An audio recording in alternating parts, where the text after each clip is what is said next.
Hello friends, how are you. आप लोग कैसे हैं? आशा करता हूँ आप लोग ठीक होंगे।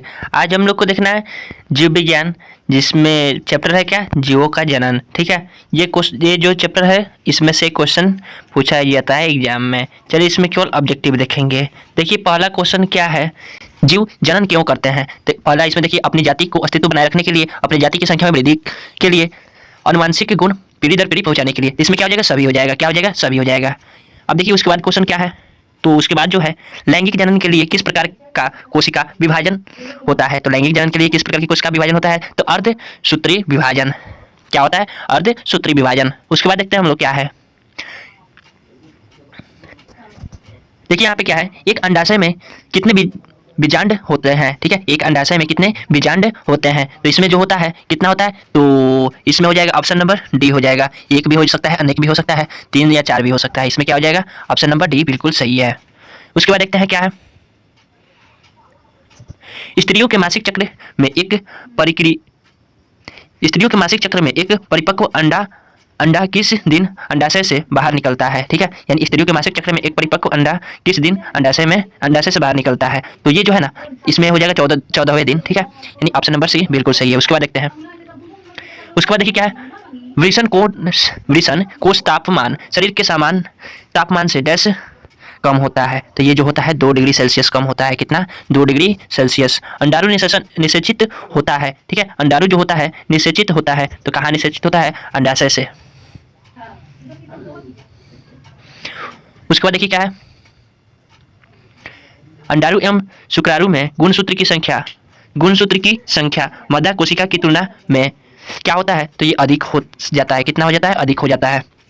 उसके बाद देखिए, लिंग गुणसूत्र का पूर्ण जोड़ा पाया जाता है। तो कहाँ पाया जाता है, तो ये जो है ना, स्त्रियों में। उसके बाद क्या है, मानव के जनन तंत्र का भाग नहीं है। तो ये जो है क्या है, ये जो है डिंबा वाहिनी जो है मानव जनन तंत्र के भाग नहीं है, अब बाकी सब है। उसके बाद देखिए क्या है, शुक्राणु बनता है। शुक्राणु जो होता है कहाँ बनता है, वृषण में। उसके बाद क्या है, ऐसे जीव जिनमें दोनों लिंग उपस्थित होते हैं कहा जाता है। तो उसे क्या कहा जाता है, द्विलिंगी। क्या बोला जाता है, द्विलिंगी। ठीक है, उसके बाद देखिए क्या है, उत्तक सर्वाधान में किस प्रकार का उत्तम लेता है। ठीक है, उत्तक सर्वाधान में किस प्रकार का उत्तक लेता है। तो ये जो हो जाएगा क्या, ऑप्शन नंबर ए बिल्कुल सही हो जाएगा, मेरिस्मेटिक उत्तक। ठीक है, उसके बाद देखते हैं क्या है, आलू में जनन कैसे होता है। तो आलू में जनन जो होता है क्या होता है, कायिक प्रबंधक। ठीक है, उसके बाद क्या है, अलैंगिक जनन का समय कौन सा विभाजन होता है। ठीक है, अलैंगिक जनन के समय कौन सा विभाजन होता है, तो ये जो होता है ना, समसूत्री भी होता है और साथ में क्या हो जाता है, असमसूत्री भी होता है, यानी इसमें दोनों हो सकता है। ठीक है, अब देखिए उसके बाद क्या है, जीव जिस प्रक्रम द्वारा अपनी संख्या में वृद्धि करते हैं उसे कहते हैं, तो उसे क्या कहते हैं, जनन कहते हैं। जीव जिस प्रक्रम द्वारा अपने संख्या में वृद्धि करते हैं उसे जनन कहते हैं। एक डिफिनेशन भी हो गया किसका, जनन का। नहीं याद हो तो याद कर लीजिएगा, जीव जिस प्रक्रम द्वारा अपने संख्या में वृद्धि करते हैं उसे क्या कहते हैं, जनन कहते हैं। उसके बाद देखिए क्या हो गया, अगला क्वेश्चन क्या है, नर युग्मक और मादा युग्मक के संश्लेषण को कहते हैं। ठीक है, नर युग्मक और मादा युग्मक के संगलन को कहते हैं। तो क्या कहते हैं, तो निषेचन कहते हैं। क्या कहते हैं, निषेचन। उसके बाद देखिए क्या है, किस प्रकार के जनन में जनक के शरीर से कलिका निकलती है। तो इसमें क्या होता है, तो मुकुलन में। किसमें, मुकुलन में क्या होता है, जनक के शरीर से कलिका निकलती है। उसके बाद क्या है, मुकुलन द्वारा प्रजनन किसमें होता है, तो मुकुलन द्वारा जो प्रजनन होता है इष्ट में होता है। किसमें, इष्ट में। उसके बाद क्या है, पुष्पी पौधे में लैंगिक जनन किसके द्वारा होता है, तो पुष्पी पौधे जो होता है लैंगिक जनन फूलों के द्वारा होता है। किसके द्वारा, फूलों के द्वारा होता है। उसके बाद क्या है, द्विखंडन होता है। द्विखंडन जो होता है किसमें होता है, अमीबा में होता है। किसमें होता है, अमीबा में होता है। यानी अमीबा क्या होता है, मान लीजिए ये अमीबा है, एक मिनट, मान लीजिए क्या है, अमीबा है। तो क्या होता है, द्विखंडन में ये बीच से इसे टूट जाता है। क्या होता है, बीच से इसे टूट जाता है। रुकिए बता रहे हैं कैसे, मान लीजिए अभी गोल है, लेकिन पहले क्या होगा, ऐसे हो जाएगा और ऐसे हो जाएगा, और एक ऐसा समय आएगा कि बीच से क्या हो जाएगा, टूट जाएगा। यानी ये क्या होता है, द्विखंडन होता है। क्या होता है, द्विखंडन। ठीक है, चलिए आगे देखते हैं क्या है, डीएनए कहाँ उपस्थित होता है? तो डीएनए जो होता है केंद्रक में उपस्थित होता है। कहाँ होता है? केंद्रक में उपस्थित होता है। ये सब कोई जानता है। इनमें कौन अनुवांशिक गुण का संदेश होता है? तो यहाँ पे देखिए अनुवांशिक गुण का संदेश यहाँ पे क्या होता है? तो पहला दिया डीएनए, तो डीएनए ही होगा। ठीक है, अनुवांशिक गुण का संदेश कौन होता है? डीएनए होता है, यानी ऑप्शन नंबर ए बिल्कुल सही है। उसके बाद क्या है? पराग कोश में होता है। पराग कोश में होता है, कौन होते हैं? परागकण होता है। ठीक है, परिवर्तित, यहाँ देखिए परिवर्तित परिस्थितियों में जीव जीवित रह सकते हैं। तो क्या होता है इसमें? अनुकूलन द्वारा। किसके द्वारा? अनुकूलन द्वारा। उसके बाद देखिए क्या है? बहुविखंडन द्वारा जनन होता है। बहुविखंडन द्वारा जनन होता है, तो किसमें होगा बहुविखंडन द्वारा जनन? ये होता है किसमें? प्लेज्मोडियम में। ठीक है, यानी ऑप्शन नंबर बी इसका सही है। उसके बाद देखते हैं क्या है? द्विविखंडन द्वारा जनन होता है। द्विविखंडन द्वारा जनन किसमें होता है? तो ये क्या होता है? तो ए में भी होगा और बी में भी होगा, अर्थात क्या? अमीबा में भी होता है और किसमें होता है? लेशमानिया में भी होता है। ठीक है, आगे देखते हैं। यहाँ पे देखिए क्या है? किसमें अपखंडन द्वारा जनन होता है? किसमें अपखंडन द्वारा जनन होता है? तो ये क्या हो जाएगा? स्पाइरोगाइरा में होता है। ठीक है, आगे देखते हैं क्या है? लैंगिक जनन के मुकुलन द्वारा होता है। लैंगिक जनन के मुकुलन द्वारा क्या होता है? होता है तो किसमें? ईस्ट में। ठीक है, आगे देखते हैं।